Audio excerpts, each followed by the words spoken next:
Assalamualaikum warahmatullahi wabarakatuh. Bapak kira saya bukan orang rumah tahfiz? Saya orang rumah tahfiz juga, Pak. Bapak kira saya bukan penghafal Quran? Saya penghafal Quran juga. Saya punya sanad Quran juga.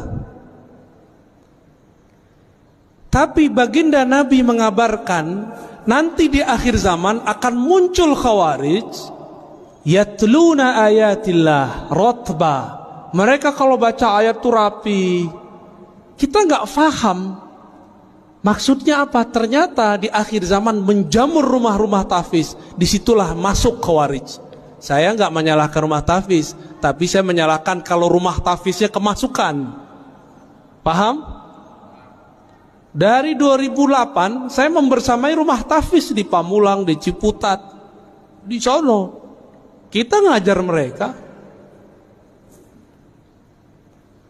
Bahkan saya sampai sekarang masih ngulang-ngulang hafalan saya lah, ya. Masih. Gak ada stigma negatif. Stigma negatif itu kalau rumah tahfiz sudah kemasukan, dan itu kejadian, Pak. Jamaah kita udah ngurus masjid sekian tahun. Ada anak tetangga ditaruh di rumah tahfiz. Rumah tahfiz namanya kayak sahabat gitu. Ya. Pas Ramadan ada surat dari madrasahnya untuk berceramah berkultum. Apa isi kultumnya?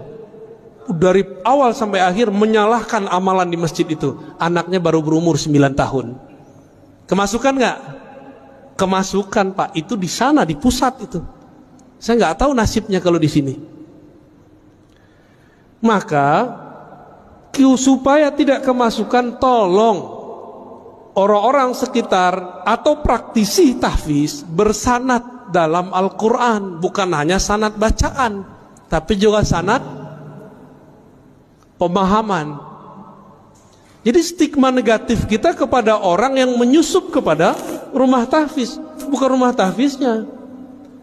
Saya mau tanya, Pak, dari dulu negeri ini sudah ada belum pesantren tahfiz? Bapak jujur, sekarang yang buka rumah tahfiz, hafiz gak?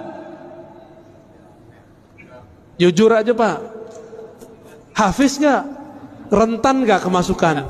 Itu maksud saya, paham? Kenapa kita kalau mau mengirim anak kita tahfiz nggak dikirim ke pesantren tahfiz? Di mana pesantren tahfiz di Indonesia paling maju? Anak kecil-kecil, Pak, kayak gini hafiz 30 juz banyak. RCTI kan baru muncul kemarin sore, yang digawangi oleh Syekh Ali Jaber almarhum. Kalau di Kudus, di Krapyak, Pangandaran itu udah biasa bocah-bocah kecil hafal Quran. Tapi di Kudus ada syarat ijazahnya, nggak boleh ikut musabaqah, nggak boleh ikut lomba Quran, nggak boleh. Anak-anak kecil hafiz Quran 30 juz, antum percaya nggak? Segede-gede gini. Kelas 6 SD udah ulang sekian kali. Masuk SMP udah belajar qiraat mereka sebagian. Kita ini giliran politik, ustadz nggak boleh ngomong politik. Giliran kimia, kedokteran, ustadz gak boleh ngomong.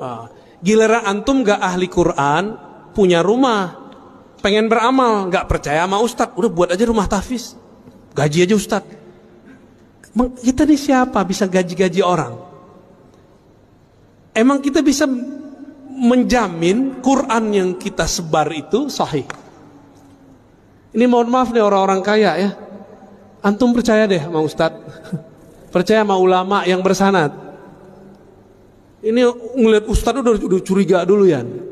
Akhirnya rumah tahfiz nggak dilepas-lepas. Buat pesantren bangunannya doang. Banyak, Pak, saya udah jalan. Orang kaya bingung mau beramal, dia buatlah pesantren, judulnya tapi gurunya nggak ada. Dimintalah seorang ustadz ngajar 3 bulan kabur. Ganti lagi ustadz setahun, bubar semua. Dia kira pesantren itu kalau ada bangunan, terus tengahnya ada masjid berkubah, terus ada kaligrafi. Dia mengira pesantren itu begitu. Pesantren bukan itu, Pak. Pesantren itu guru, murid, kiai, santri. Ngaji, baru ada bangunan. Kalau orang sok beragama, dia buat bangunan dulu, dia kira bisa bikin pesantren. Paham? Yang ngerti pesantren siapa? Ulama. Yang ngerti buat jalan, buat bangunan siapa? Insinyur. Maka kami nggak urus Pak itu. Kita ini sering membatas-batasi ustadz, tapi kita kemudian ngambil wilayah dia. Ya. Jadi kalau nggak pakar-pakar amat, lu serahin ke pakarnya. Rentan sekali. Dan Bapak percaya atau tidak, salah satu guru saya didatangi salah satu gerakan rahasia di dunia. Saya nggak usah sebut. Dan mereka mengatakan apa? Disampaikan ke kita waktu itu. Ini Bapak percaya atau tidak, ini bukan stigma negatif. Rumah-rumah tahfiz, ma'had tahfiz yang tidak jelas sanadnya itu proyeknya kami. Itu mereka yang ngomong tahun lalu. Untuk mengadu ulama-ulama yang ada di pesantren-pesantren dengan orang yang juga berkopiah, ngafal Quran, tapi isi dalam kolbunya tidak ada Quran. Dia cuma ngapal. Ini mohon maaf Pak, kita ini kan termakan. Kalau makof itu kok ahli Quran.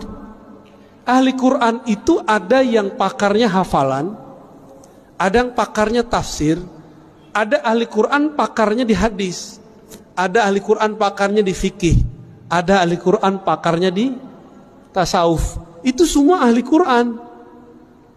Bukan yang cuma tamatan Quran Pak, hafal tahfiz, enggak. Apakah bisa mengamalkan Quran tanpa ilmu fikih? Apakah bisa mengamalkan Al-Quran tanpa ilmu akidah? Kan enggak bisa. Jadi tolong diluruskan Pak ya. Saya tidak pernah punya stigma negatif kepada penghafal Quran. Saya cuma mengkhawatirkan jika rumah-rumah tahfiz dibuat oleh orang yang bukan ahli agama, nanti kesusupan oleh kelompok Khawarij. Itu aja Pak. Ya.